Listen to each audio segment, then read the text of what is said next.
Бул дават деген жакшы нерсе. Кээ бирлер дават болбойт деп айтып атат. Ал такыр туура эмес маселе.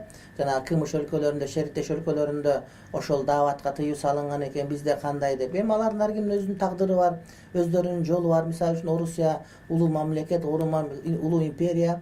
Булар православ динин карманган, алардын эң чоң поп жанагы уча жей турганы муфтий эмес, ошол поп алардыкы, православдардыкы. Анан калган кошуна биздин өлкөлөр ошол демократия боюнча, адам укугу боюнча, адамдын эркиндиги боюнча, саясий көз караштын бушкандыгы боюнча, биз алардан эмес, алар бизден сабак алса болот. Эмне үчүн биз ошолорду мындай бир ээрчиген үйрөнүп алдык? Өксүк комплекс деген бар да, ушу кыргыз ушундай бир ээрчиген жакшы көрөт экен, өзүн иштебейт экен да. Ошондуктан келгиле туугандар, келе ушул маселеде биз келгиле башкаларды ээрчибейлик, алар бизди ээрчисин.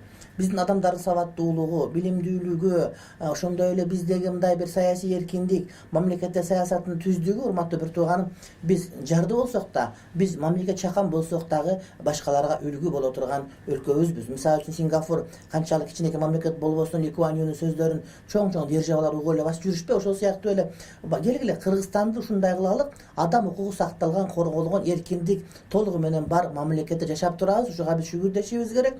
Башкалар бизден үлгү алсын, сабак алсын. Эмне үчүн биз бир нерсенин туура экенин билип турсак, ошону башкалар ката деп айтып атса, биз да ката дешибиз керек, урматтуу бир тууганым. Кыргызга келгенде, комузга келгенде, калпакка келгенде, көчмөндөр оюнуна келгенде, теңирчиликке келгенде биз эч кимди укпайбыз дагы. Анан ислам динине келгенде эле башкалар минтет экен, биз кантет экенбиз деп айтып калабыз. Албетте бул деген акыл эстин толуктугунун талаптарына жооп бербейт деген ынандамын мен.